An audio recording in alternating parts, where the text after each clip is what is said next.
Hey guys, welcome back to the physical educator again. आज हम इस वीडियो के अंदर करने जा रहे हैं हमारा चैप्टर नंबर 10 और ये हमारे सिलेबस का आखिरी चैप्टर होगा।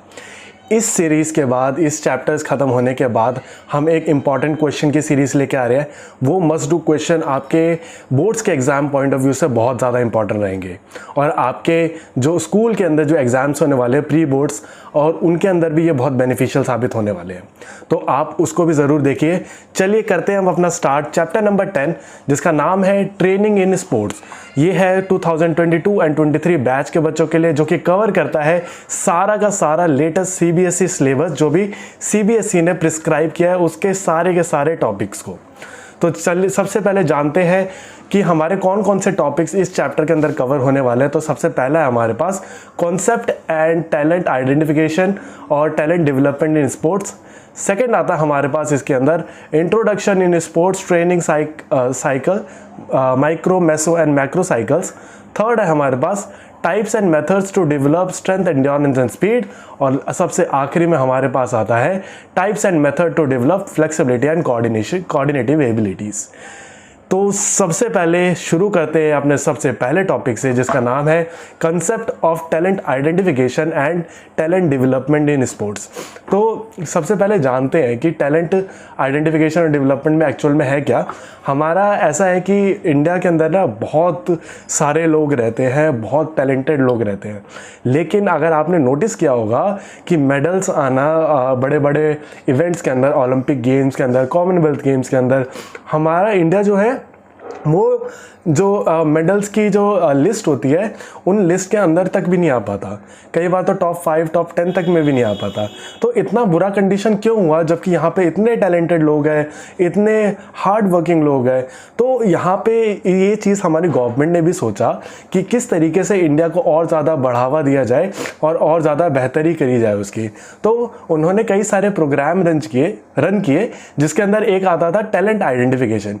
यानी इंडिया में टैलेंट तो बहुत सारा है लेकिन उसको आइडेंटिफाई करना बहुत ज़रूरी है।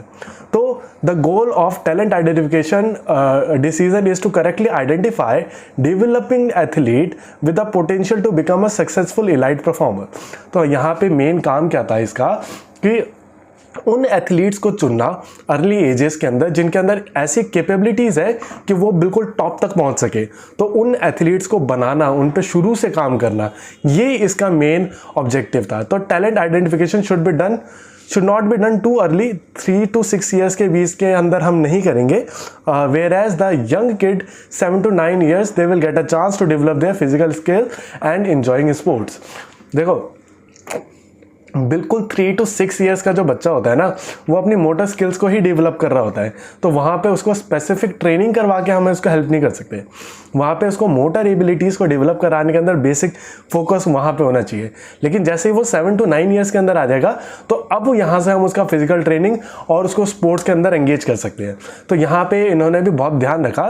तो टैलेंट आइडेंटिफिकेशन उन्हीं बच्चों का किया जाता है जो 7 to 9 ईयर्स के बच्चे होते हैं और उनसे ऊपर जब चले जाते हैं वो।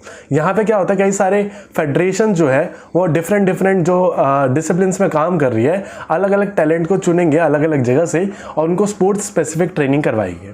तो ये है कंसेप्ट टैलेंट आइडेंटिफिकेशन का। अब क्यों करवाया जाता है, ये क्या की कंपोनेंट है इसके।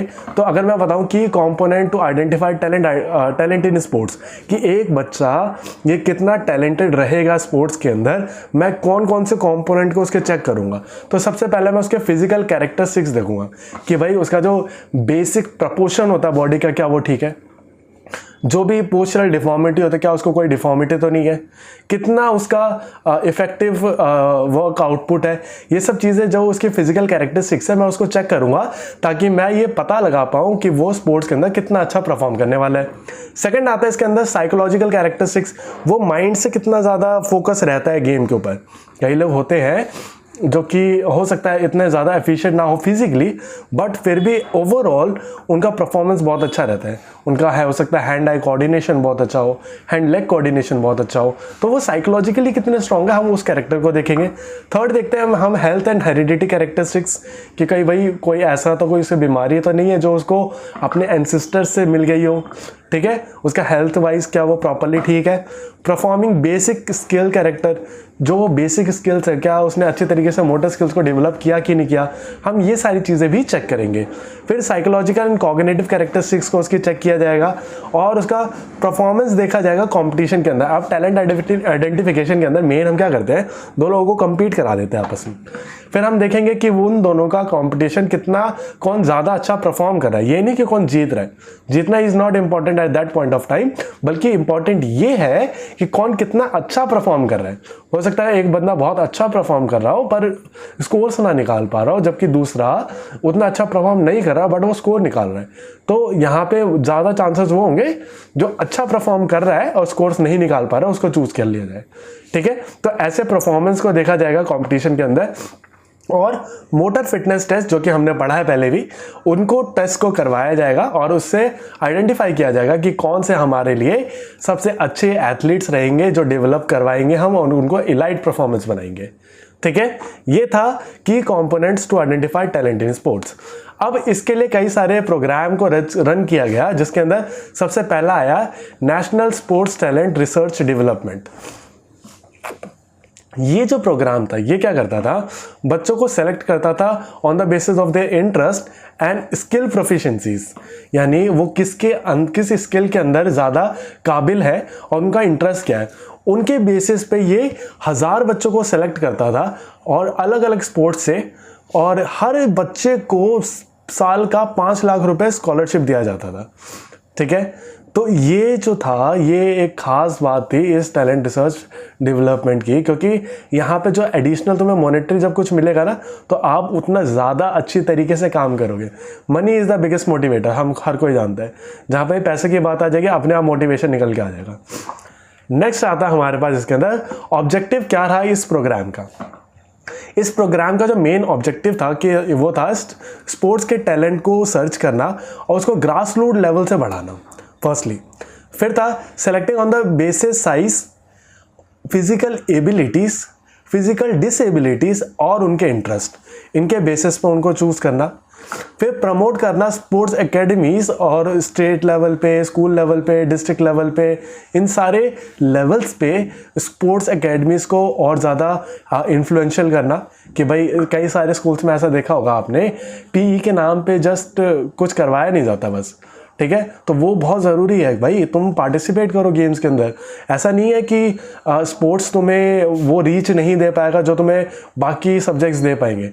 स्पोर्ट्स तुम्हें उतनी रीच दे सकता है जितना कि तुम सोच भी नहीं सकते। तुम एवरेज बंदों से 4 to 5 टाइम्स ज़्यादा कमा सकते हो।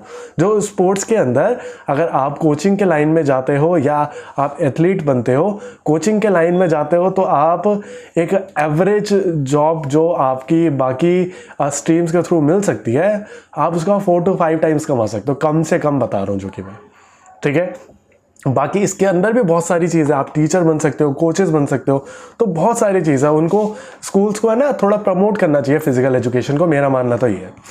फिर है to avail sports facilities to the student. अब हर बच्चे के पास स्पोर्ट्स फैसिलिटी एक्सेसिबल नहीं है। ठीक है, कई सारे गेम्स के लिए अगर मान लो मैं चाहता हूँ हॉकी खेलना, तो हॉकी के लिए मेरे पास ग्राउंड का है, मैं ग्राउंड ढूंढूंगा, कोई ना कोई एकेडमी ज्वाइन करूंगा, फिर मेरे को वहाँ पे एक हाई फीस देनी पड़ेगी, तो मेरे लिए ये बहुत एक्सपेंसिव हो जाएगा और हो सकता है वो मेरे घर के पास भी ना हो, तो मेरे को ट्रैवलिंग के अंदर बहुत खर्च करना पड़ जाए। तो ये सारी चीज़ों के बारे में भी सोचा उन्होंने और उनको स्पोर्ट्स फैसिलिटी प्रोवाइड भी कराई। ठीक है, और उनको स्पोर्ट्स टैलेंट के लिए परफॉर्म करने के लिए उनको एक प्लेटफॉर्म दिया जाता है। फाइनेंशियल सपोर्ट किया, जो 5 लाख रुपए दिए गए। पर्सनालिटी डेवलपमेंट और पर्सनल डेवलपमेंट पे काम किया, कम्युनिटी डेवलपमेंट किया और इसी के थ्रू उनका नेशनल डेवलपमेंट भी हुआ और अलग अलग लोगों को एम्प्लॉय किया गया ताकि उनका बेटरमेंट हो पाए और वो भी कई लोगों का बेटरमेंट कर पाए। ठीक है, तो ये मेन ऑब्जेक्टिव था टैलेंट डेवलपमेंट प्रोग्राम का। अब आता है हमारे पास टैलेंट सर्च डेवलपमेंट प्रोग्राम। ये एक अलग प्रोग्राम है जो कि इंट्रोड्यूस हुआ 2018 के अंदर, और इसको इंट्रोड्यूस करने वाले कोई और नहीं बल्कि साई थे खुद, स्पोर्ट्स अथॉरिटी ऑफ इंडिया, हमारी साई। उन्होंने खेलो इंडिया प्रोग्राम के अंदर ये टैलेंट सर्च डेवलपमेंट प्रोग्राम को शुरू किया, जिसके अंदर स्किल्स के बेसिस पे और उनकी एबिलिटीज़ के बेसिस पे बच्चों को चूज़ किया जाता था। यहाँ पे जो भी बच्चे बहुत एक्स्ट्रा ऑर्डिनरी परफॉर्म करते थे उनको एक चांस दिया जाता था, उनको रिवॉर्ड दिया जाता था और उनको स्पोर्ट्स स्पेसिफिक ट्रेनिंग करवाई जाती थी। अब एक बात बताओ, अगर मैं एक एथलीट हूँ, मेरे सबसे बड़े 4 खर्चे क्या होंगे? भाई, एक फैसिलिटी का मिलना, अगर मेरे को नहीं मिलेगा तो मेरे को उसके लिए बहुत खर्च करना पड़ेगा। सेकंड होता है मेरा न्यूट्रिशन, सबसे बड़ी चीज़। थर्ड होते हैं मेरे कोचेस और जो कि टीम मेरे साथ काम करेगी वो। और फोर्थ होता है मेरा डॉक्टर या मेडिकल एक्सपेंस। ठीक है, तो ये बेसिक 4 खर्चे जो कि एक एथलीट को फेस करने पड़ते हैं बाय देयर ओन पॉकेट्स।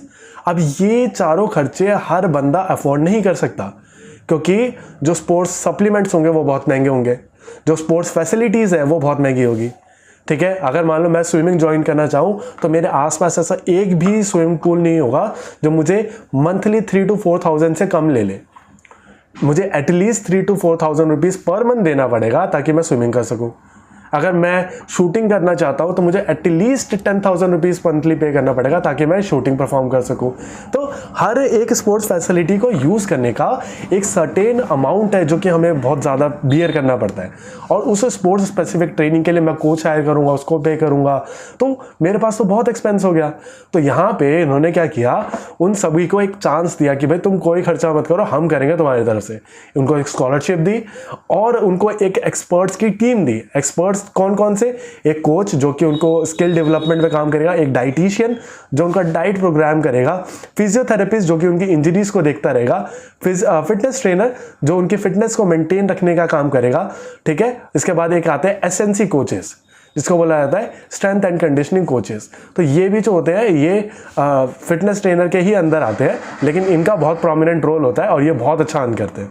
ठीक है, स्पोर्ट्स प्लेयर्स और भी ऐसी चीज़ें, ताकि ये सारे मिलके अपना एक फर्दर गोल को अचीव कर सकें। चलिए, नेक्स्ट आता है हमारे पास introduction to sports training cycle, और माइक्रो, मेसो और मैक्रो साइकिल्स के बारे में हम यहाँ पे जानेंगे। तो सबसे पहले समझते हैं कि स्पोर्ट्स ट्रेनिंग का मतलब क्या होता है। तो सबसे पहले अगर मैं मतलब बताऊँ, ट्रेनिंग क्या है? ट्रेनिंग जस्ट एक प्रिपरेशन है जो कि हर एक इंडिविजुअल करता है किसी भी एक इवेंट, एक्टिविटी या जॉब से पहले, ताकि, और ये जनरली अगर स्पोर्ट्स के सेंस में यूज़ किया जाएगा तो हम उसको स्पोर्ट्स ट्रेनिंग बोल देते हैं। ठीक है, it denote the sense of preparation for the personal for achieving the highest level of performance.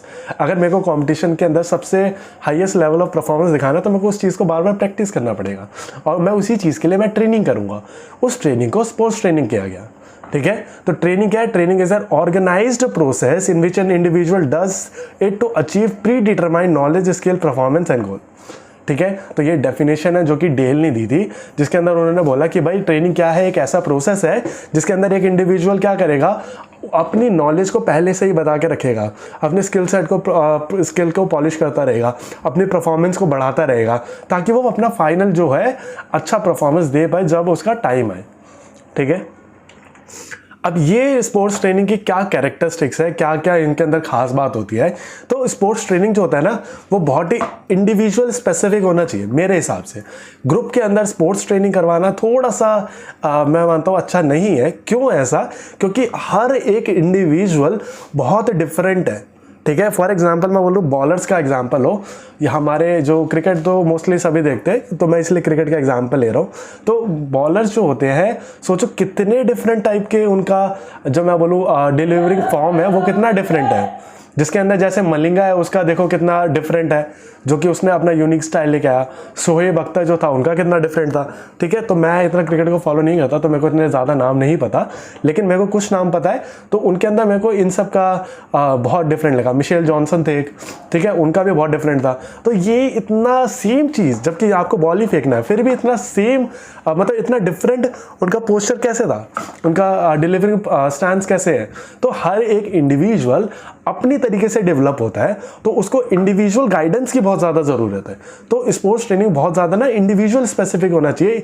इसीलिए लोग सारे पीटीज हायर करते हैं, पर्सनल ट्रेनर्स हायर करते हैं, ताकि वो उसको अपनी इंडिविजुअल गोल्स को अचीव कर पाए। ठीक है, फिर आता है हाई लेवल परफॉर्मेंस को अचीव करने के लिए स्पोर्ट्स कंपटीशन में पार्टिसिपेट करना। अब एक बंदा जो कि ट्रेनिंग में बहुत अच्छा परफॉर्म करता है, ज़रूरी नहीं है कि वो कंपटीशन में भी उतना ही अच्छा परफॉर्म करे। कंपटीशन में उनको अच्छा परफॉर्म करने के लिए उनको लगातार कंपटीशन में पार्टिसिपेट करना पड़ेगा, ठीक है। स्पोर्ट्स ट्रेनिंग जो होता है वो बहुत ही एक साइंटिफिक प्रोसेस है। यहाँ पे हम एक बहुत बेसिक चीज़ों का ध्यान रखेंगे कि हमारी कौन सी मसल कैसे एक्ट करती है, उसके हिसाब से स्पोर्ट्स ट्रेनिंग डिफाइन करी जाती है।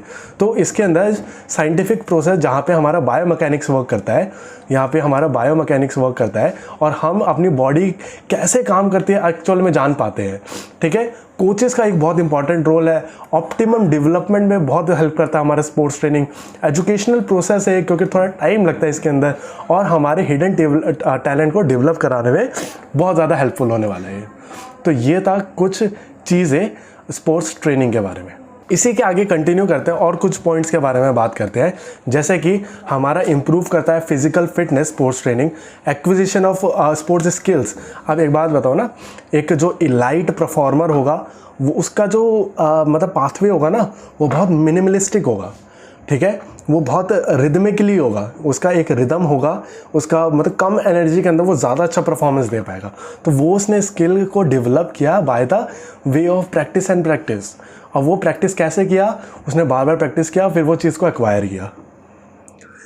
टैक्टिकल एफिशिएंसी बढ़ती है और मेंटल एबिलिटी परफॉर्म होती है, बढ़ती है उसकी, ठीक है। तो ये कुछ फ़ायदे थे स्पोर्ट्स ट्रेनिंग को परफॉर्म करने के, और उनके कुछ ऑब्जेक्टिव है ताकि आप ये गोल को अचीव कर पाओ, ठीक है।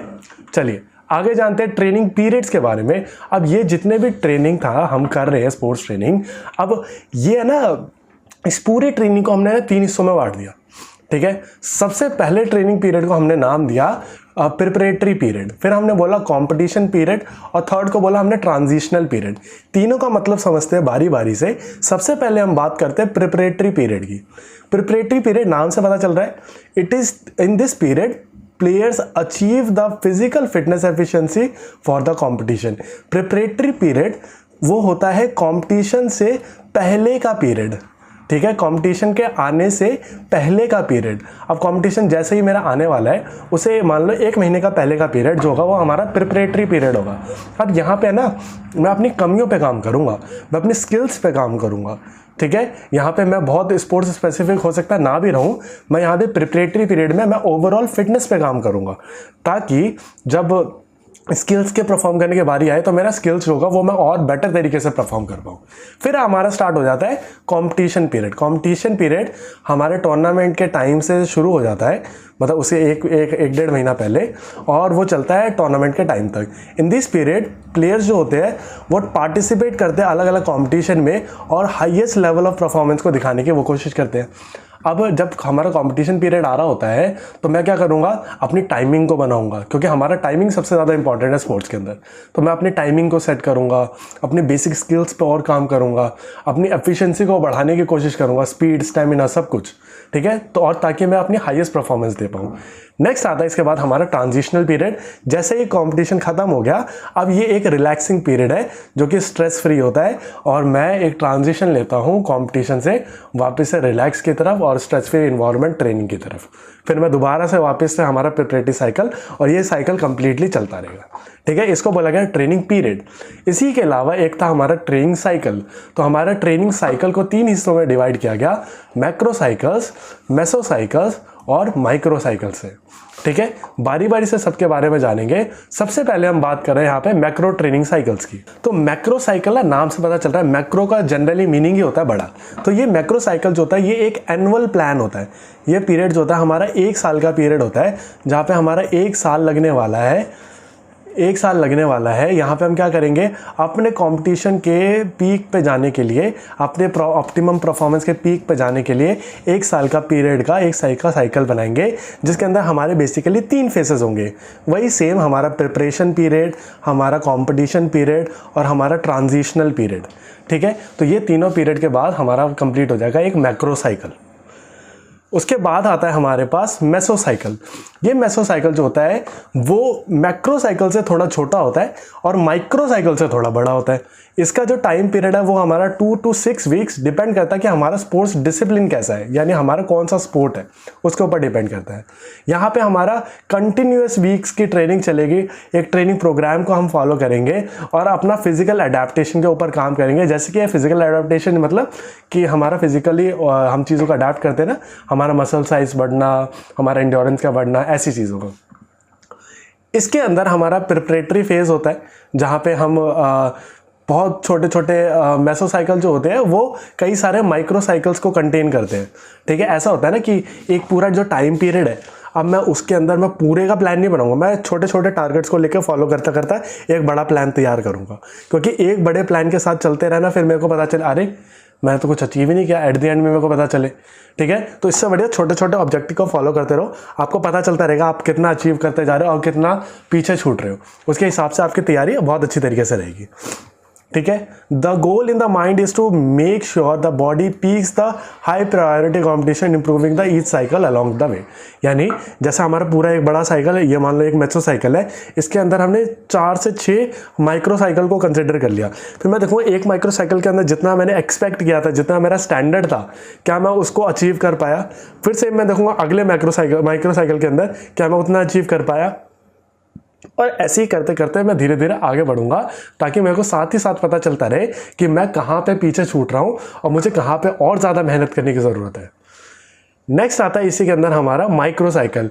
ये साइकिल ना बहुत छोटी एक वीक की साइकिल होती है, जिसके अंदर हमारा बेसिक जो होता है ना, अब एक वीक के अंदर कुछ अचीव करना मुश्किल है, यहाँ पे हम ना अपने ट्रेनिंग लोड्स के साथ खेलते हैं। ईच माइक्रो साइकिल जो होती है वो प्लान किया जाता है ओवरऑल मैक्रो साइकिल के हिसाब से कि भाई मेरा ओवरऑल पीरियड कैसा है, उसके हिसाब से मैं ये छोटे छोटे पीरियड को डिफाइन करूंगा कि मेरे को हर वीक में क्या अचीव करना है, मेरे को इस वीक में क्या अचीव करना है, इस वीक में क्या अचीव करना है। ऐसे मैं अचीव करता करता मैं ओवरऑल का परफॉर्मेंस का देखूंगा कि मैं कितना अचीव कर पा रहा हूँ और कितना नहीं कर पा रहा। ये बहुत ही एक्यूट प्रोग्राम होते हैं, इसके अंदर बहुत ज़्यादा चेंजेस देखने को मिल सकते हैं क्योंकि मेरे को एक्यूटली शिफ्ट जल्दी मैं हो सकता हूँ। जैसे हैवी ट्रेनिंग मैंने एक दिन किया, एक दिन लाइट ट्रेनिंग किया, फिर एक दिन हैवी ट्रेनिंग किया, एक दिन लाइट ट्रेनिंग किया, तो इनके अंदर वेरिएशन बहुत होता है माइक्रो साइकिल्स के अंदर, लेकिन मेसो साइकिल्स के अंदर वेरिएशन कम होगा। ठीक है, ओवरऑल 4 से 16 वर्कआउट्स हो जाते हैं और वो डिपेंड करता है कि एथलीट का डिसिप्लिन क्या है, एथलीट का फिटनेस लेवल क्या है, उसका ट्रेनिंग प्रोग्राम क्या है, उसके हिसाब से उसका वर्कआउट को जो होता है वो डिसाइड किया जाता है। और ये वेरिएबल बहुत ज़्यादा है, ये टाइम टू टाइमली चेंज भी हो सकता है। नेक्स्ट आता है हमारे पास types and method to develop strength, endurance and speed. बारी बारी से हम सबके बारे में बात करेंगे। सबसे पहले हम बात कर रहे हैं कि स्ट्रेंथ के बारे में, कि स्ट्रेंथ का मतलब क्या है, उसके टाइप क्या है और उसको डेवलप करने के लिए हमारे पास कौन से मेथड्स हैं। तो स्ट्रेंथ का मतलब क्या होता है? स्ट्रेंथ हमारी कैपेबिलिटी है पूरी बॉडी की कि वो कितना एक्सर्ट कर सकती है फोर्स को। मैं ओवरऑल बॉडी से कितना फोर्स लगा सकता हूँ वो बताएगा कि मेरे अंदर कितनी स्ट्रेंथ है। अब ये जो स्ट्रेंथ होती है 2 टाइप की होती है कि मैं एक डायनेमिक स्ट्रेंथ और एक स्टैटिक स्ट्रेंथ। तो डायनेमिक और स्टैटिक स्ट्रेंथ के बारे में जानते हैं। तो डायनेमिक स्ट्रेंथ क्या है? डायनेमिक स्ट्रेंथ को आइसोटोनिक स्ट्रेंथ भी बोला जाता है, जहाँ पे आपको मूवमेंट देखने को मिलेगा, जहाँ पे भी आपको पुल और पुश की ज़रूरत होगी और एक क्लियर मूवमेंट देखने को मिलेगा, मैं उसको आइसोटोनिक स्ट्रेंथ या डायनेमिक स्ट्रेंथ बोलूँगा। अब ये जैसे कि है ना, मान लो ये बॉटल, मैं इससे एक बाइसेप कर्ल कर रहा हूँ तो आपको बॉटल मूव होती दिख रही है, आपको मूवमेंट होता दिख रहा है, तो ये है एक हमारा डायनेमिक स्ट्रेंथ, जिसको आइसोटोनिक स्ट्रेंथ भी बोला जाएगा।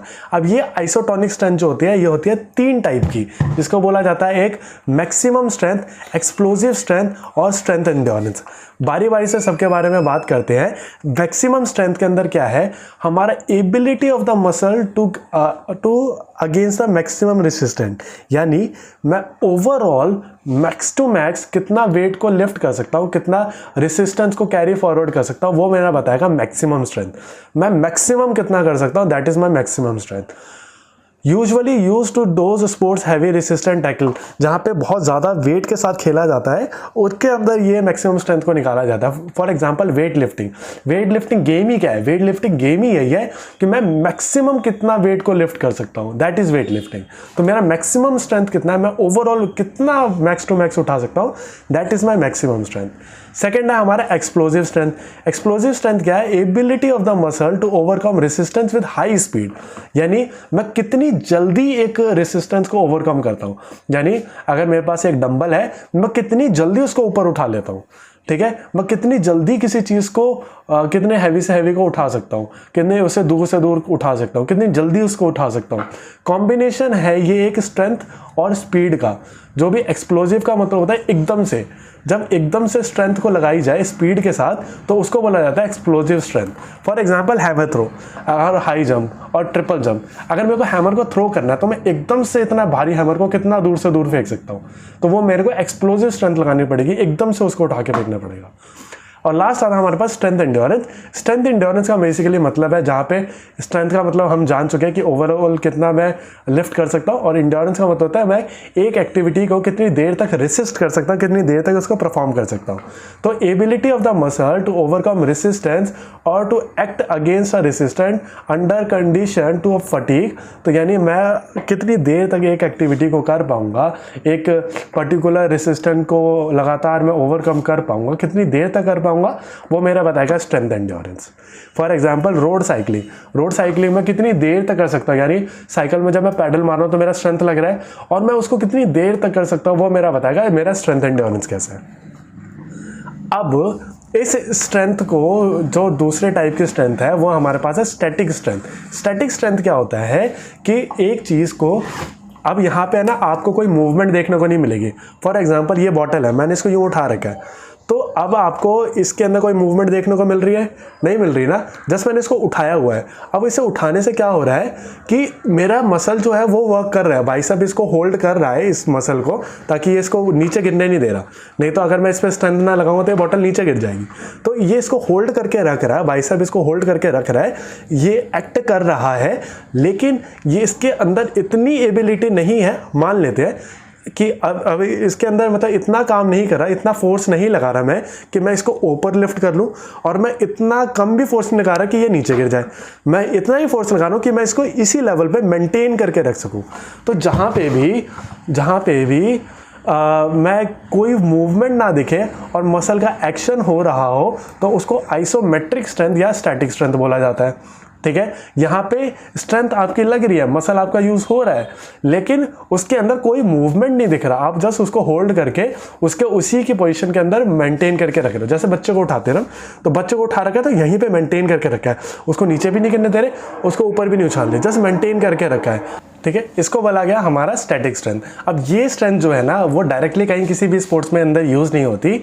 ये हम देख सकते हैं, इसका इफेक्ट बहुत ज़्यादा है कि भाई ये दूसरे गेम्स के अंदर परफॉर्म कराने में हेल्प करेगा, लेकिन इसका डायरेक्टली यूज़ नहीं दिखेगा आपको। डायरेक्टली यूज़ आपको जस्ट एक दो स्पोर्ट्स के अंदर दिखता है। फॉर एग्जांपल अगर आपने हरक्यूलस होल्ड देखा होगा, जहाँ पे बहुत हैवी दो पिलर्स होते हैं, वो फॉल हो रहे होते हैं, और एक बंदे को होल्ड करके रखना पड़ता है। केवल कुछ बेसिक गेम्स के अंदर ही होता है, और किसी गेम के अंदर आपको उसको ये नहीं देखने को मिलेगा, लेकिन इसकी वजह से आपकी जो एफिशिएंसी होती है वो बहुत ज़्यादा बढ़ जाती है। अगर अब मुझे इस स्ट्रेंथ को इम्प्रूव करना है, तो मैं क्या क्या तरीके से इसको इम्प्रूव कर सकता हूँ? तो मेरे पास 3 टाइप की एक्सरसाइजेज है: आइसोमेट्रिक एक्सरसाइजेज, आइसोटोनिक एक्सरसाइजेज और आइसोकाइनेटिक एक्सरसाइजेज। बारी बारी से सबके बारे में जानते हैं। आइसोमेट्रिक एक्सरसाइज वो है, आइसो का मतलब सेम और मेट्रिक का मतलब होता है लेंथ। तो आइसोमेट्रिक यानी वही अगेन से जहाँ पे कोई मूवमेंट देखने को नहीं मिलेगा, जिसको मैंने स्टैटिक स्ट्रेंथ भी बोला गया। अब ये जो स्टैटिक स्ट्रेंथ है, यहाँ पे आपको कोई मूवमेंट देखने को नहीं मिलेगा। यहाँ पे कोई ज़्यादा एक्सरसाइज के लिए आपको कोई इक्विपमेंट की ज़्यादा ज़रूरत नहीं पड़ती, और यहाँ पे एक लेवल पे मेंटेन करके रखा जाता है, ताकि इन केस ऑफ इंजरी आपका जो अगेन काम हो पाए ना, एफिशिएंसी है वो बढ़ पाए। जनरली है ना, ये आइसोमेट्रिक एक्सरसाइजेज तब करवाई जाती है जब एक एथलीट इंजर्ड हो गया। अब इंजर्ड हो गया, मान लो मैं शोल्डर प्रेसेस कर रहा था, अब मेरा शोल्डर ऐसे उतर गया तो मेरे को इंजरी हो गया। अब मैं जब इसके रिहैब पे आऊँगा तो वो क्या होगा, वो बोलेगा दोबारा से भाई तुम 20-30 किलो का डंबल उठाना स्टार्ट कर दो। नहीं, वो बोलेगा भाई धीरे धीरे से पहले एक काम करो, 2.5 का डंबल उठाओ और इसकी होल्ड करो, इसकी स्ट्रेंथ मेंटेन करो, अपना न्यूरल कनेक्शन दोबारा से डेवलप करो। तो बेसिकली आइसोमेट्रिक स्ट्रेंथ इसी चीज़ के ऊपर काम करता है कि दोबारा से कनेक्शन बैठाना, दोबारा से ज़्यादा मसल से मसल रिक्रूट करना। तो मसल रिक्रूटमेंट जो हमने देखा था कि हमारी जो नर्व्स मसल से जुड़ती है, स्केलेटियल मसल से जुड़ती है, तो ज़्यादा से ज़्यादा स्केलेटियल मसल पे जुड़ना, ज़्यादा बड़े सिग्नल्स भेजना, तो मसल रिक्रूटमेंट अच्छा हो, मसल का जो फोर्स डेवलपमेंट है वो अच्छा हो, तो ओवरऑल इस चीज़ के ऊपर वर्क करता है। लेकिन एक्चुअल में देखा जाए यहाँ पर कोई वर्क हो रहा है साइंस के हिसाब से, आइसोमेट्रिक एक्सरसाइज के अंदर कोई वर्क नहीं हो रहा, लेकिन हमारी मसल इसमें एक्ट कर रही है और ये हमारी स्ट्रेंथ को इंप्रूव करने में हेल्प करता है। सेकंड आता है हमारे पास आइसोटोनिक एक्सरसाइजेस, जिसके अंदर अगेन आइसो का मतलब है हमारा सेम और टॉनिक का मतलब है टोन, यानी हमारा मसल का जो टोन है वो किस तरीके से होता है। इसके अंदर आपको ना एक्सरसाइज के अंदर मूवमेंट देखने को मिलेगी, ठीक है। जिम की जितनी एक्सरसाइजेज है, रनिंग वनिंग, ये सब कुछ जहाँ पे भी डिस्प्लेसमेंट हो, यानी अगर आप एक जगह से दूसरी जगह तक मूव हो रहे हो और आपकी बॉडी में मूवमेंट दिखे, मसल का लेंथ चेंज हो, ठीक है, तो वो सारी एक्सरसाइजेज जो होगी वो सारी आती है आइसोटोनिक एक्सरसाइजेज के अंदर। डंबल को लिफ्ट करना, बाइसेप कर्ल्स करना, ठीक है, और बॉक्सर्स का पंच करना, मूवमेंट दिख रही है ना, तो ये सारी की सारी आइसोटोनिक एक्सरसाइजेस के अंदर आएगी। ये बेस्ट होती है स्ट्रेंथ डेवलपमेंट के लिए। स्ट्रेंथ अगर डेवलप करनी है तो आइसोटोनिक एक्सरसाइजेस से बेटर कुछ भी नहीं है, ठीक है। इसका एग्जांपल बोलो तो calisthenics exercises, running, weight training करना, ये सारा कुछ इसका एग्जाम्पल है। एग्जाम्पल की स्पेलिंग गलत है, थोड़ा करेक्ट कर लेना।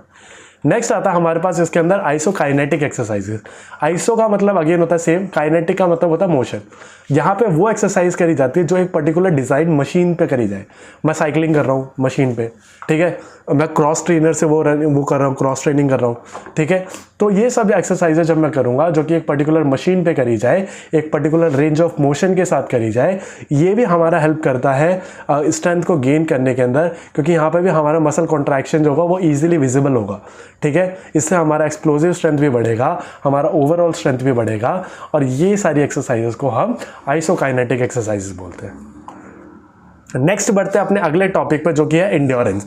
उसका टाइप और उसका मेथड जानते हैं, किस तरीके से हमारा इंड्योरेंस डेवलप हो सकता है। तो सबसे पहले इंड्योरेंस का मतलब जानते हैं। इंड्योरेंस का बेसिकली मतलब है कि हमारी कितनी साइकोलॉजिकल कैपेसिटी है कि मैं एक एक्टिविटी को कितनी देर तक सस्टेन कर सकता हूँ, ठीक है। मैं रनिंग कर रहा तो मैं कितनी देर तक लगातार रनिंग कर सकता हूँ, मैं जंपिंग कर रहा तो मैं कितनी देर तक जंपिंग कर सकता हूँ। तो उसमें क्या होता है ना, जब हम एक सर्टेन टाइम पीरियड पे पहुँचते हैं तो हमारा ब्रेन जो होता है वो फटीग होने लगता है, हमारे मसल भी फटीग होने लगते हैं, और हमारी मसल जो है वो प्रोड्यूस करते हैं लैक्टिक एसिड।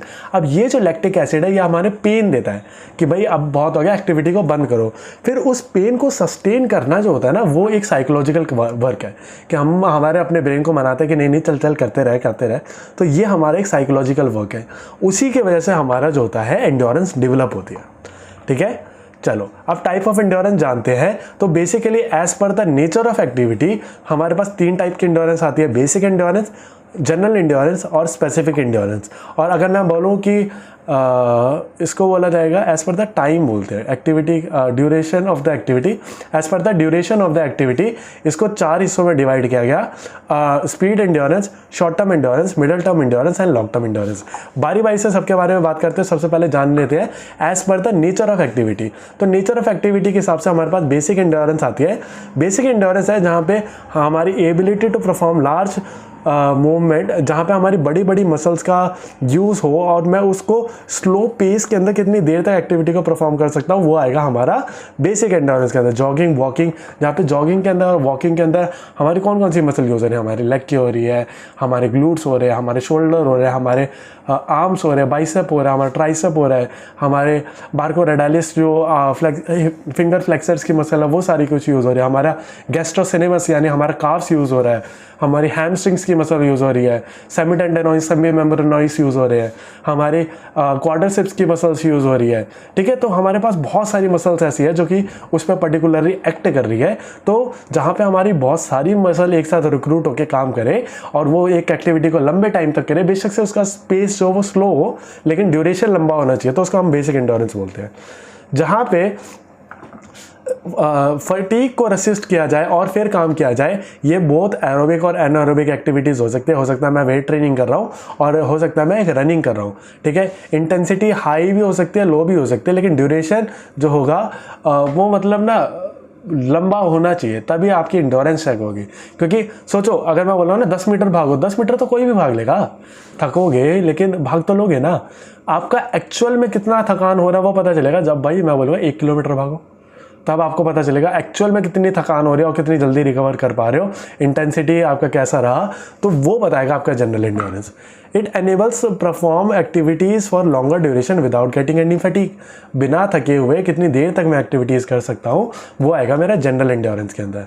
अब आता है हमारे पास स्पेसिफिक एंड्योरेंस। ये एक एबिलिटी है टू रेसिस्ट फटीग। मैं कितनी देर तक एक पर्टिकुलर स्पोर्ट्स की एक्टिविटी करके, पर्टिकुलर मैं यही गेम खेलता हूँ, उसी गेम को मैं बार बार परफॉर्म करके कितनी देर में फटीग को अचीव करता हूँ और कितनी देर तक उस फटीग में काम कर पाता हूँ, वो मेरा बताएगा स्पेसिफिक एंड्योरेंस।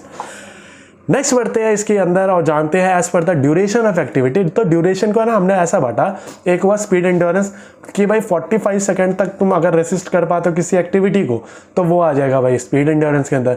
अब 45 सेकंड के अंदर आप मेरे हिसाब से 400 मीटर तक भाग ही सकते हो, क्यों? ठीक है, क्योंकि 100 मीटर भागने का टाइम आता है, जनरल जो टाइम आता है वो आता है 12 सेकेंड का। तो 12 सेकेंड में अगर आप 100 मीटर भाग रहे हो तो बड़े आराम से 45 सेकंड तक आप 400 मीटर तो आराम से भाग सकते हो। तो ये आता है आपका स्पीड एंड्योरेंस के अंदर। जबकि शॉर्ट टर्म एंड्योरेंस होता है जब टाइम पीरियड आपका बढ़ के 45 सेकंड तो से 2 मिनट हो गया है, अब 45 सेकंड से आप 2 मिनट तक कोई एक्टिविटी को सस्टेन कर रहे हो, तो वो आपका शॉर्ट टर्म एंड्योरेंस के अंदर आएगा। इसके अंदर हम 800 मीटर रेस को कंसीडर कर सकते हैं। ठीक है, उसके बाद आता है हमारा मिडिल टर्म एंड्योरेंस, जहाँ पे हमारी 2 मिनट से लेकर 11 मिनट तक कोई एक्टिविटी चल रही है। फॉर एग्जांपल 1500 मीटर्स की रेस। ठीक है, और इसी के बाद हमारा आता है लॉन्ग टर्म एंड्योरेंस, जहाँ पे हमें कोई भी एक्टिविटी 11 मिनट से ज़्यादा परफॉर्म करनी पड़ रही है। क्रॉस कंट्री रेस, मैराथन्स, इन सब के अंदर हमें बहुत लंबे लंबे टाइम तक एक्टिविटी को परफॉर्म करना पड़ता है और उसको हम लॉन्ग टर्म एंड्योरेंस के अंदर देखते हैं। अब मेथड्स टू डेवलप एंड्योरेंस, हम किन तरीकों को अपना सकते हैं ताकि मैं इन एंड्योरेंस को डेवलप कर सकूं। तो हमारे पास 3 और बहुत इंपॉर्टेंट 3 मेथड्स हैं जो कि एग्जाम के अंदर बहुत ज़्यादा पूछे जाते हैं। तो फर्स्ट आता है हमारे पास continuous training method, individual training method और फार्टलेक ट्रेनिंग मेथड। तो बारी बारी से तीनों के बारे में जानते हैं। सबसे पहले बात करते हैं कॉन्टिन्यूस ट्रेनिंग मेथड। ये एक ऐसा ट्रेनिंग मेथड है जहाँ पे एक लंबे टाइम तक हम वर्कआउट करेंगे विदाउट एनी ब्रेक। इंटेंसिटी, अब मैं बहुत लंबे टाइम तक अगर काम कर रहा हूँ ना, तो मैं उसको इंटेंसिटी को मेंटेन नहीं कर सकता। फॉर एग्जांपल मैं बोल रहा हूँ भाई स्प्रिंट करनी है, स्प्रिंट का मतलब बहुत तेज़ी से भागना है, आपको बहुत तेज़ी से भागना है, तो आप एक लिमिटेड डिस्टेंस तक ही तेज़ी से भाग पाओगे। उसके बाद आपका स्पीड जो होगा वो फॉल करेगा बहुत तेज़ी से। ठीक है, अब हो सकता है 100 मीटर बहुत तेज़ी से भागो, उसके बाद आपकी स्पीड जो है वो 50% डिक्रीज हो जाएगी। ठीक है, तो इंटेंसिटी जो होता है वो इसके अंदर कम ही होता है, क्योंकि बहुत लंबे टाइम तक आप बहुत स्पीड के अंदर एक्टिविटी नहीं कर सकते। ठीक है, लेकिन इसके अंदर ना भाई जो होगा ब्रेक नहीं दिया जाएगा और इसका एक्टिविटी का टाइम वो 30 मिनट से कम का भी नहीं होना चाहिए। तो इसके अंदर मैराथन और क्रॉस कंट्री रेस जैसे आते हैं, इसी मेथड को बोला गया continuous training method. Continuous training मतलब कंटिन्यू करते रहो, रुको मत। ठीक है, विदाउट एनी ब्रेक। नेक्स्ट आता है इसके फ़ायदे, अगर मैं बताऊं तो ये क्या करता है, ये हमारा इंक्रीज़ कर देता है glycogen storage in muscle and liver, हमारे माइटोकॉन्ड्रिया का साइज़ बढ़ा देगा, हमारे हार्ट और लंग्स का साइज बढ़ा देगा, हमारा विल पावर को बढ़ाता है। कैसे? क्योंकि हमें लैक्टिक एसिड टॉलरेंस को मेंटेन करना पड़ता है, टॉलरेंस को अपनी कैपेसिटी बढ़ानी पड़ती है, क्योंकि हमारी बॉडी लैक्टेट प्रोड्यूस करेगी और उस लैक्टेट के साथ में कितनी देर तक काम कर पा रहा हूँ वो बहुत ज़रूरी है। ठीक है, makes individual self discipline and self confident. ठीक है, अब आते हैं नेक्स्ट, इसके अंदर हम बात करते हैं इंटरवल ट्रेनिंग मेथड के अंदर। यहाँ पे एक एथलीट को ना एक प्री डिटरमाइंड स्पीड दी जाती है कि भाई आप अपनी 80% स्पीड में भागो, जितना आप मैक्सिमम स्पीड में भाग सकते हो आप उसका 80% में भागो और परफॉर्म करके दिखाओ। यहाँ पे उनका हार्ट रेट को मेजर किया जाएगा कि भाई उनकी हार्ट रेट जो है वो 150 to 180 बीट्स के बीच में रहे, ताकि उनका ना क्योंकि ओवरऑल जो 80% एफिशिएंसी है ना वो तभी निकल के आती है जब आपका हार्ट रेट इस रेंज के अंदर हो। अगर उनका हार्ट रेट 120 से 140 के नीचे जा रहा है ना, तो मतलब वो इतना ज़्यादा एफर्ट नहीं डाल रहा है, वहाँ पे हम उसको रेस्ट पीरियड को कंसीडर कर लिया जाएगा। ये जो है ये जो इंटरवल ट्रेनिंग मेथड है ये एफर्ट और रिकवरी प्रिंसिपल पे काम करता है। ठीक है, इस ट्रेनिंग पीरियड के अंदर हमारा रिकवरी जो होता है वो एक स्पीडी वर्कआउट के बाद दिया जाता है, जो कि एक रिकवरी जो पीरियड होगा वो एडजस्ट किया जाएगा कि भाई एथलीट की एफिशिएंसी क्या है, वो उसको कितना टाइम हो रहा है रिकवर होने में, और लोड जो है वो इंक्रीज़ करी जा सकती है और रिड्यूस किया जा सकता है उसका रिकवरी टाइम। अगर लोड इंक्रीज़ करना तो मैं 2 काम कर सकता हूँ ना। एक तो मैं हो सकता है कि भाई उसका इंटेंसिटी बढ़ा दूँ कि भाई तो 80% में भाग रहा था, अब एक काम कर, तू 85% पे भाग। तो मैंने उसका इंटेंसिटी को बढ़ा दिया। दूसरा मेरे पास ऑप्शन क्या है कि भाई अभी तक तो 3 मिनट रेस्ट ले रहा था, अब एक काम कर, अब मैं तेरे को 3 मिनट ना दे के रेस्ट दूंगा, मैं केवल और केवल 2 मिनट। तो मैंने अब भी उसका इंटेंसिटी बढ़ा दिया, तो उसके लिए तो और इंटेंस हो गया ना एक्टिविटी। तो इसको बोला जाता है इंटरवल ट्रेनिंग मेथड, जिसके अंदर आपको कई इंटरवल्स में काम करना है कि भाई एक स्पीडी वर्कआउट करो, फिर एक छोटा सा रेस्ट लो, फिर एक स्पीडी वर्कआउट करो, फिर एक छोटा सा रेस्ट लो। ये जो टाइप की ट्रेनिंग है ना, ये जनरली आपने देखा होगा जो रनर्स होते हैं ना, जो 100 मीटर या एथलीट्स एथलेटिक्स के जो प्लेयर्स होते हैं, वो सारे ये टाइप की ट्रेनिंग बहुत ज़्यादा परफॉर्म करते हैं। अब इसके फ़ायदे क्या है, ये जो वर्कआउट होगा ये ज़्यादा वर्कआउट कर पाओगे आप शॉर्ट ड्यूरेशन के अंदर, क्योंकि आप रेस्ट पीरियड कम ले रहे हो, वर्कआउट के अंदर ज़्यादा फोकस कर रहे हो। आपकी इंप्रूव करेगा कैपेसिटी, ठीक है, रेस्पिरेटरी सिस्टम और कार्डियोवास्कुलर सिस्टम दोनों बहुत अच्छे तरीके से ट्रेन होंगे, ठीक है। एथलीट का प्रोग्रेशन को मेजर कर सकते हो, जजमेंट देना इजी है, पेशेंस के अंदर बहुत ज़्यादा रिक्वायरमेंट है। अगर एथलीट अपना पेशेंटली काम नहीं करेगा तो इसका कोई फ़ायदा नहीं है करने का। नेक्स्ट आता है हमारे पास फार्टलेग ट्रेनिंग मेथड, जिसको फार्टलेग का मतलब होता है स्पीड प्ले, ठीक है। ये जो मेथड है ना, ये बहुत इंपॉर्टेंट मेथड है। ये जो मेथड है ये एक टाइप से कॉम्बिनेशन है एरोबिक और एनएरोबिक सिस्टम का। यहाँ पे स्पीड और पेस को जो होता है वो पहले से प्री डिटरमाइंड नहीं होती, बल्कि हम इसको एथलीट पे छोड़ देते हैं कि आप अपने एफर्ट लगाओ और भाग के दिखाओ हमें कितनी देर तक भाग सकते हो। और इस एक्टिविटी से करने से पहले प्रॉपर वार्म अप करो और करने के बाद एक प्रॉपर कूल डाउन करो, ताकि आप अपनी इंजरी के चांसेस को रिड्यूस कर सको। अब इस ट्रेनिंग को करने के फ़ायदे क्या भाई, आपकी अगेन कार्डियोवास्कुलर एफिशिएंसी बढ़ेगी, एंडोरेंस बढ़ेगा, एरोबिक और एनारोबिक फिटनेस बढ़ेगी, बॉडी जो होगी थोड़ी वो वर्सेटाइल बनेगी, फ्लेक्सिबल बनेगी, अच्छा परफॉर्मेंस आएगा, इक्विपमेंट का कम रिक्वायरमेंट है, और ये एथलीट को ट्रेनिंग अडेप्ट करने के अंदर बहुत ज़्यादा हेल्प करता है। इसी के साथ साथ एथलीट जो जज करना है ना, वो एथलीट के लिए थोड़ा मुश्किल होता है, मतलब कोचेस के लिए थोड़ा मुश्किल है, और इसको एडवांटेजेस की जगह ना डिसएडवांटेजेस कर दो। ये सिंगल आई है, ठीक है। एथलीट जो होगा वो कम ज़्यादातर कई बार हो सकता है कि गिव अप कर दे, एक्सीडेंट हो सकते हैं, क्योंकि प्रॉपर प्री प्लान्ड नहीं है यहाँ पे कुछ भी। और ट्रेनिंग के साथ साथ ना हमें एथलीट को लगातार चेक करना पड़ेगा, ताकि वो फटीग लेवल उनका पता चल सके। नेक्स्ट आता है हमारे पास स्पीड, उसका मतलब टाइप और किस मेथड से हम उसको डेवलप कर सकते हैं उनके बारे में जानेंगे। स्पीड का मतलब होता है ability to move from one place to another in shortest possible time, कि मैं जल्दी से जल्दी की एक एक्टिविटी को कितना परफॉर्म कर सकता हूँ, उसको मैं स्पीड बोलूँगा। या मैं ऐसे बोल सकता हूँ at what rate a body works is the speed, या the rate at which body can propel from his body to और his parts to of his body, उसको मैं स्पीड बोलूँगा। अब स्पीड जो होती है वो बेसिकली हमारे पास ये सारे टाइप की है, जिसके अंदर फर्स्ट आता है हमारे पास रिएक्शन एबिलिटी, सेकंड है हमारे पास एक्सेलरेशन एबिलिटी, थर्ड है हमारे पास मूवमेंट स्पीड, लोकोमोटर एबिलिटी और स्पीड एंड्योरेंस। बारी बारी से सबके बारे में जानते हैं। सबसे पहले आता है हमारे पास रिएक्शन एबिलिटी। रिएक्शन एबिलिटी मतलब मैं कोई भी सिग्नल मिलते के साथ ही हमारी बॉडी कितनी जल्दी रिएक्ट करती है। फॉर एग्जाम्पल जब एथलेटिक्स का गेम स्टार्ट होता है तो जैसे ही वो शूट होता है वो कितनी जल्दी भागना स्टार्ट करते हैं, तो वो होता है उसका रिएक्शन एबिलिटी, वो कितनी जल्दी रिएक्ट कर पा रहे हैं। अब ये होता है सिंपल रिएक्शन एबिलिटी और complex reaction ability. Simple reaction ability के अंदर हमें पहले से पता है कि एक सिग्नल आने वाला है। फॉर एग्जाम्पल जब एथलेटिक्स का रनिंग होने वाली है तो उनको पता है कि भाई गन में से गोली फायर होने वाली है, जैसी गोली निकलेगी आपको तभी भागना स्टार्ट करना है आवाज़ आते के साथ ही। तो यहाँ पे प्री प्लान्ड है, मतलब मेरे को प्री डिटरमाइंड है उसका सिग्नल का, ठीक है। जबकि यहाँ पे क्या है, कॉम्प्लेक्स के अंदर हमारे प्री डिटरमाइंड होता ही नहीं है, हमें कुछ पता ही नहीं कहाँ से सिग्नल आएगा, कब आएगा, हमें बस जस्ट तैयार रहना ताकि उसके अंदर मैं जल्दी से जल्दी रिएक्ट कर सकूँ। फॉर एग्जाम्पल कॉम्बैट स्पोर्ट जो बॉक्सिंग होती है हमारी, बॉक्सिंग के अंदर हमें पता है कि कहाँ से पंच आने वाला है, कब पंच आने वाला है, नहीं पता।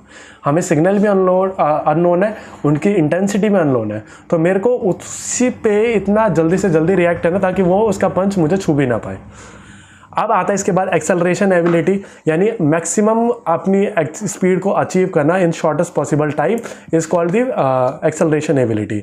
यहाँ पे हमें एक्सप्लोजिव स्ट्रेंथ, टेक्निक और फ्लेक्सिबिलिटी की ज़रूरत होती है। जनरली ये फुटबॉल, हॉकी और स्विमिंग जैसे गेम के अंदर देखना पड़ेगा, जिसके अंदर आप एक स्पीड में पहुँचना है आपको बहुत जल्दी से जल्दी। फिर आता है हमारे पास मूवमेंट स्पीड। मूवमेंट स्पीड होता है कि एक मूवमेंट को मैं कितने पॉसिबल मिनिमम टाइम के अंदर परफॉर्म कर सकता हूँ, एक टेक्निक को कितने मैं पॉसिबल मिनिमम टाइम के अंदर कर सकता हूँ। इसके अंदर हमारी एक्सप्लोजिव स्ट्रेंथ, हमारी फ्लेक्सिबिलिटी, हमारी कोऑर्डिनेटिव एबिलिटी का बहुत ज़्यादा इंपॉर्टेंट रोल है। यहाँ पे हमारी बॉक्सिंग, रेसलिंग, जंपिंग, जिमनास्टिक जैसी एबिलिटीज़ के अंदर ये हमें हेल्प करेगा। यानी मान लो ना पंच करना है मेरे को, पंच करने में कितनी जल्दी उसको हिट कर सकता हूँ, जितना जल्दी मेरा हाथ चलेगा उतना जल्दी तो उसको परफॉर्म कर, उसको उतना कम टाइम मिलेगा ना उसको डॉच करने का, ठीक है। तो वो मेरी मूवमेंट स्पीड बताता है। फिर आता है हमारे locomotor speed, the ability to maintain maximum speed for maximum time और अ डिस्टेंस। यानी हमारा मान लो मैं एक रनिंग कर रहा हूँ 100 मीटर रेस, ठीक है। तो 100 मीटर पे जब मैंने भागना स्टार्ट किया तो ऐसा तो नहीं होगा मैं throughout the 100 metre same speed पे भाग पाऊंगा। मेरा स्पीड स्लो होगा, फिर एकदम से स्पीड बढ़ेगा और फिर वापस से ड्रॉप होगा और मैं पहुंचूंगा। तो ये जो बढ़ी है ना जब स्पीड, तो मैं इसको कितनी देर तक मेंटेन कर सकता हूँ फिर ये ड्रॉप हो। तो ये जो मेंटेनेंस फेज है ना, इसको बोला जाता है लोकोमोटर एबिलिटी, कि मैं अपनी मैक्सिमम स्पीड को कितने मैक्सिमम टाइम या डिस्टेंस तक उसको मेंटेन कर सकता हूँ। ये हमारा एथलेटिक्स, स्केटिंग, स्विमिंग, जहाँ पे भी जिस स्पीड वाला गेम होता है, जहाँ पे मेरे को जल्दी से जल्दी अचीव करना है, उसको बोला जाता है लोकोमोटिव एबिलिटी। वहाँ पे ये चीज़ यूज़ होती है। लास्ट आता है हमारे पास speed endurance, perform movement with high speed under control fatigue, ठीक है। मैं फटीग के साथ भी कितनी देर तक एक्टिविटी को परफॉर्म करूँगा। यहाँ पे एक्सप्लोजिव स्ट्रेंथ, स्पीड और एंड्योरेंस हमारा यूज़ होगा, और हमारी लोकल मस्कुलर एंड्योरेंस और लैक्टिक एसिड टॉलरेंस जैसी कैपेबिलिटीज़ के अंदर ये हमें हेल्प करता है। क्योंकि देखो भाई, आप तेज़ी से लगातार भागते रहोगे, आपकी बॉडी थकेगी, और जब वो थकेगी तो वो लैक्टिक एसिड प्रोड्यूस करेगी। उस लैक्टिक एसिड के साथ आपको लगातार काम करना, उसको पेन को बियर करते रहना, वो हमारा स्पीड एंड्योरेंस कहलाएगा। अब आप बात करते हैं मेथड्स टू डेवलप स्पीड। हम किन तरीकों से स्पीड को डेवलप कर सकते हैं। तो स्पीड जो है ना, वो प्रोडक्ट है हमारा जेनेटिक, यानी जो हम एक्वायर करेंगे अपने एंसेस्टर से, अपने पेरेंट्स से, और हमारे इन्वायरमेंटल फैक्टर के साथ। जेनेटिक का अंदर हमारे क्या चीज़ आती है कि भाई हमारे मसल्स के अंदर है, जो भी हमारी ये बाइसेप मसल है या जो भी हमारी मसल है, इसके अंदर दो टाइप के फाइबर होते हैं। एक होता है फास्ट ट्विच फाइबर्स, जो कि अंदर और दूसरे होते हैं स्लो ट्विच फाइबर्स। जो फास्ट ट्विच फाइबर्स होते हैं वो रिस्पॉन्सिबल होते हैं हमारे स्पीड के लिए, कि हम कितनी जल्दी एक एक्टिविटी को परफॉर्म कर सकते हैं। तो यही हमारा जेनेटिक फैक्टर है कि भाई हमारी बॉडी के अंदर फास्ट ट्विच फाइबर्स कितने प्रेजेंट है, वही हमें बताएगा कि हम हमारे कितने स्पीडी होने वाले हैं। जबकि हमारे पास इन्वायरमेंटल फैक्टर के अंदर आता है कि हमने अपने नर्वस सिस्टम को कितना एफिशिएंट बना रखा है, कि वो कितनी जल्दी हमारे मसल से एक्ट करवा लेता है। हमारे मस्कुलर स्ट्रेंथ कितनी है, कि वो कितनी जल्दी फायर अप होकर कितनी जल्दी स्ट्रेंथ प्रोड्यूस करते हैं, ठीक है। हमारी फ्लेक्सिबिलिटी, हमारा psychological factor, concentration, motivation, will power, ये सारे हमारे इन्वायरमेंटल फैक्टर के अंदर आते हैं। अब इनसे मैं डेवलप कैसे करूँ स्पीड को। स्पीड डेवलप करने के लिए हमारे पास बेसिकली दो मेथड होते हैं। फर्स्ट है हमारे पास एक्सेलरेशन रन। एक्सेलरेशन रन एक मतलब रनिंग है जो कि एक स्पेसिफिक डिस्टेंस की करी जाती है, और यहाँ पे मैक्सिमम स्पीड को अटेन करने की कोशिश करी जाएगी, और भी जल्दी से जल्दी, और फिनिश करना हमें डिस्टेंस उसी स्पीड के साथ। यानी मान लो मैं 100 मीटर भाग रहा हूँ, ठीक है, तो मुझे अपनी मैक्सिमम स्पीड के अंदर कम से कम डिस्टेंस पे अंदर अपने मैक्सिमम स्पीड पहुंचना है, और फिर उस स्पीड को मेंटेन करते करते मेरे को वो फिनिश करना है। तो अपनी मैक्सिमम स्पीड पे जल्दी से जल्दी पहुंचना ही हमारा एक्सेलरेशन रन के अंदर आता है। ये अडॉप्ट किया गया अपना to develop speed, attaining maximum speed और स्टेशनरी पोजीशन। मास्टर करने के लिए टेक्निक के लिए प्रॉपर वार्म अप का रिक्वायर है, एडिक्वेट रेस्ट चाहिए, 4 से 5 मिनट का रेस्ट चाहिए पर एक्सेलरेशन रन के। और एक्सेलरेशन रन जो होता है वो कम से कम 50-60 मीटर की होनी चाहिए, और एक बार में कम से कम 6 से 12 एक्सेलरेशन रन करो, ताकि आपका कुछ आउटपुट निकल के आ पाए। दूसरा आता है हमारे पास पेस रन और रेसेस। पेस रन क्या है कि run with the whole distance of race an athlete race with a uniform speed. जब भी आपने देखा होगा मैराथनिस्ट भागते हैं, या सॉरी जो लंबे लंबे डिस्टेंस की रनिंग होती है, उसके अंदर क्या होता है, वो ऐसे नहीं भागते कि शुरुआत में बहुत तेज़ी से भागा उन्होंने और फिर उसको मेंटेन किया, ऐसे नहीं करते।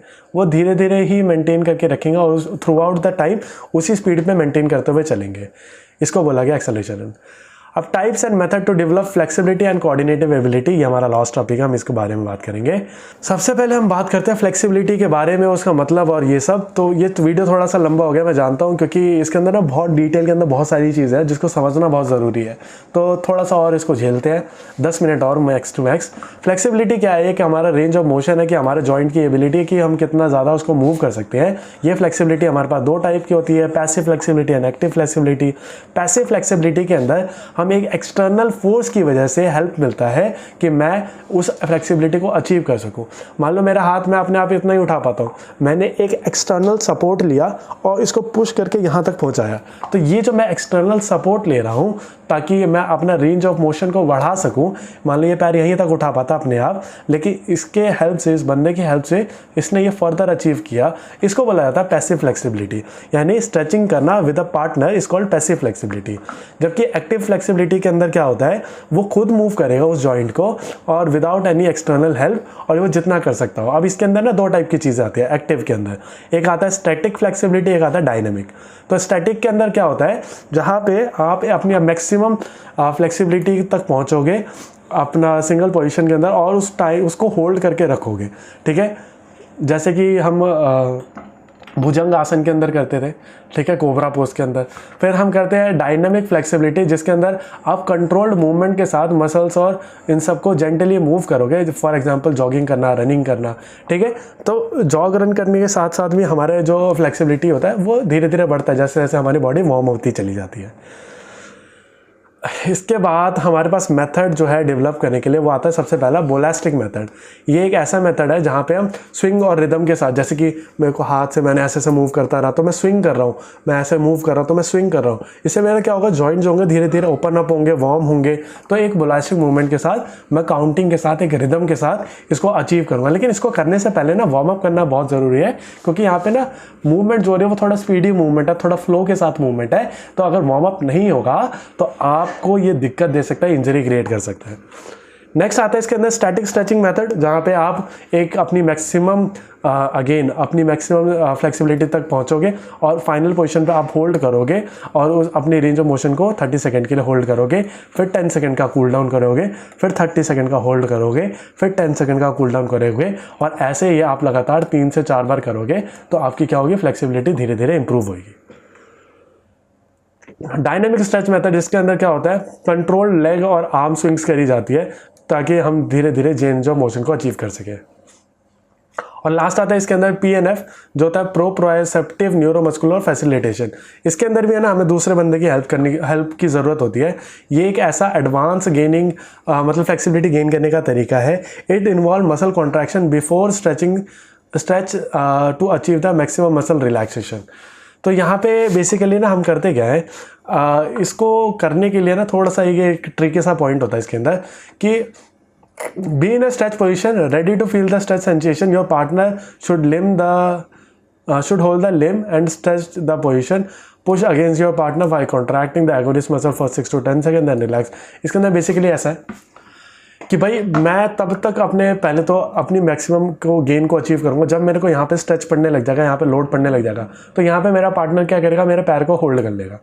फिर मैं क्या करूँगा, ये जो बंदा है ये क्या करेगा, इसको यहाँ पे पुश करने की कोशिश करेगा। तो इसके ये जो हैमस्ट्रिंग की मसल है ये फायर अप हो जाएगी, ये एक्ट करने लगेगी, और ये जो हमारा पार्टनर है ये इसको यहाँ पे पुश करने का। तो ऑपोजिट डायरेक्शन में पुश जब चलेगा तो मतलब इसको होल्ड करेगा और ये पुश करने की कोशिश करेगा। ये 6 से 10 सेकंड तक लगातार चलेगा और इसको 3 से 4 बार करना पड़ता है। ये बहुत एडवांस तरीका है फ्लेक्सिबिलिटी को अचीव करने के लिए, और ये बहुत ही ज़्यादा हेल्पफुल होता है। अब कुछ गाइडलाइंस है कि भाई फ्लेक्सिबिलिटी अचीव करने के लिए कि भाई कभी भी जर्की मूवमेंट मत करो। हमेशा एक पार्टनर को लो जो कि प्रॉपर नॉलेज के साथ हो, क्योंकि अगर उसको नहीं पता होगा ना, वो ज़्यादा कर देगा तो आपका मसल पुल वगैरह हो सकता है, जिसको आपको और ज़्यादा दिक्कत क्रिएट कर सकता है। आपकी रिलैक्स करनी है आपको एंटागोनिस्ट मसल की, जो कि अगेंस्ट मसल के एक्ट करती है, ठीक है। अगर मैं बाइसेप कर्ल कर रहा हूँ तो मेरी एंटागोनिस्ट ट्राइसेप मसल हो जाएगी, क्योंकि वो उसको रोक रही है करने से। नेक्स्ट आता है हमारे पास कोऑर्डिनेटिव एबिलिटी, और ये फाइनल टॉपिक है हमारा। अब मैं भी थक चुका हूँ लेकिन हम करेंगे इसे continue. It is the ability to control movement of different parts of the body working together.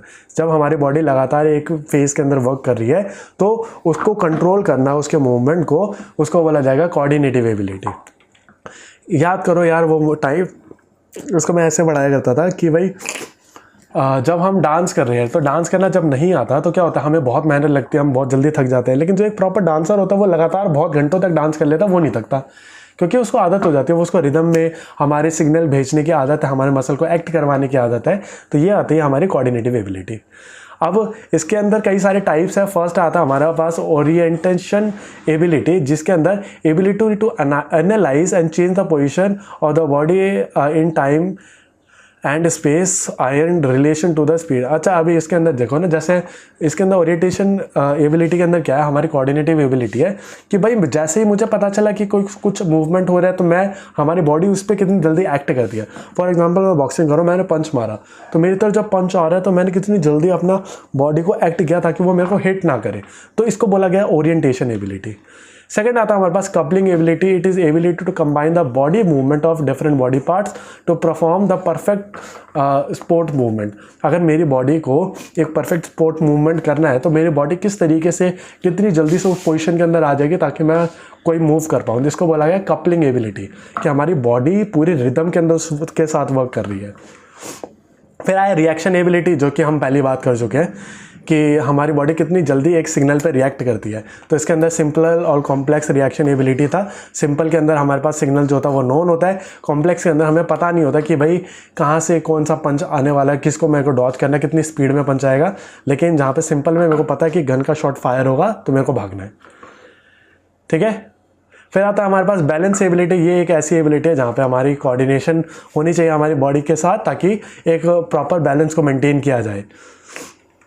और लास्ट है हमारे पास रिदमिक एबिलिटी, जहाँ पे एक हमारे रिदम के अंदर बॉडी मूव होती है। हमारी बॉडी जो होती है वो एक सिंक्रोनाइजेशन करती है पूरी बॉडी के साथ, हमारा ब्रेन, और वो लगातार ऐसे रिदम के अंदर सिग्नल भेजेगा ताकि मैं एक रिदमिक मूवमेंट कर पाऊँ। अगेन आता है हमारे पास अडेप्टिव एबिलिटी। अडेप्टिव एबिलिटी एक ऐसी एबिलिटी है जहाँ पे it enables the modification of motor activity on the basis of comparison anticipation of new condition and train programme. In this capability to change the movement on the basis of predicted changes. अच्छा, मेरे को पता है क्या, जैसे इसके अंदर ऐसा होता है कि भाई पंच आ रहा है और मेरे को पता नहीं कहाँ से पंच आ रहा है, लेकिन मैंने प्रिडिक्ट कर लूँगा कि अच्छा यहाँ से आएगा, तो मैं अपने प्रिडिक्शन के हिसाब से उसको मूव करना। और ये तभी हो सकता है जब आप उस गेम या स्पोर्ट के अंदर बहुत लगातार परफॉर्म कर रहे हो। अब उससे लगातार परफॉर्म कर रहे होगे तो आपको अंदाज़ा लगने लग जाता है कि भाई ये यहाँ से हिट होना है। कई बार होता है ना, जो शूटर्स होते हैं वो आँख बंद करके भी सही निशाना मार देते हैं। जैसे आपने अगर वो देखा होगा रोनाल्डो का, कि वो आँख पे पट्टी बांध के भी गोल मार देता था, ठीक है। तो वो सब कुछ था। तो ये अगेन अडेप्टिव एबिलिटी है कि भाई मैंने लगातार इतने साल तक ट्रेनिंग करी है कि मेरे को अंदाज़ा हो चुका है कौन चीज़ कहाँ पे है। डिफरेंशिएशन एबिलिटी, यहाँ पे क्या है, ability to achieve high degree of accuracy and economy of movement. ये भी अगेन बहुत मास्टरी करने के बाद आती है अगर आप लगातार एक परफॉर्म कर रहे हो, क्योंकि कम से कम मतलब बॉडी मूव करके, कम से कम अपनी बॉडी को फटीग करके, कम से कम एनर्जी लगा के सबसे ज़्यादा हाई डिग्री ऑफ एक्यूरेसी लेके आना और पर्टिकुलर मूवमेंट करना, ये तभी आएगा जब आप लगातार उस उस डिसिप्लिन के अंदर अपना टाइम दें और उसको मास्टर करें लगातार। तो बस इतना ही था आज की इस वीडियो के अंदर। मैं जानता हूँ ये वीडियो थोड़ी लंबी होगी, लेकिन फिर भी आप सबके लिए क्वेश्चन है, इसको ज़रूर आंसर करिएगा। What technique of developing strength to use by an athlete on rehabilitation in order to gain basic strength। एक बंदा जो कि अभी इंजर्ड हुआ था, अब वो रिहैब कर रहा है अपना, तो उसको कौन सी स्ट्रेंथ को डेवलप करने के लिए कौन सी टेक्निक को यूज़ करना चाहिए ताकि वो अपनी बेसिक स्ट्रेंथ को अचीव कर सके। So thank you so much for watching. हमारा जो नेक्स्ट वीडियो होगा वो होगा कि हम इंपॉर्टेंट क्वेश्चंस के बारे में बात करेंगे। आप प्लेलिस्ट को चेक कर सकते हो फॉर छूटी हुई videos. Subscribe to the channel, और आपको कोई भी क्वेश्चन होता तो आप मेरे को DM करो भला इंसान पे, और मुझे मेल कर सकते हैं @gmail.com, physicaledu@gmail.com, और मेरे को टेलीग्राम के ऊपर लिंक के लिए और PDFs के लिए आप चैनल को ज्वाइन करें। Thank you so much for watching. Stay tuned.